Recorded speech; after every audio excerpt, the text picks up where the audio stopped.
जैसा मौका पारी बात लागू होता। एक कोठे वाली एक लड़के का बहुत अच्छा सीन शूट किए हैं, वो भी मैं अकेला शूट किया हूँ। तो वीडियो को अंत तक जरूर देखेंगे क्योंकि हमारे आगे पीछे कोई नहीं है शूट करने वाला। तो इस वीडियो को हम अकेला शूट किए हैं और वीडियो को अंत तक जरूर देखिएगा।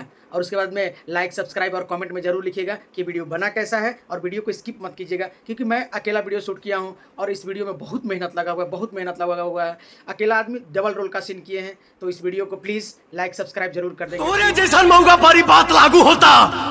एक कोठे वाली एक लड़के से बोलती है कि जाओ तुम अपनी माँ का कलेजा निकाल के लाओ, तो मुझे विश्वास होगा कि तुम मुझसे प्यार करते हो। वो लड़का जाता है और अपनी माँ का कलेजा निकालता है। घर से बाहर निकलते वक्त जब लड़के को चौखट पे चोट लगता है तो माँ के कलेजे से आवाज निकलती है कि बेटा संभाल के रख तोरी।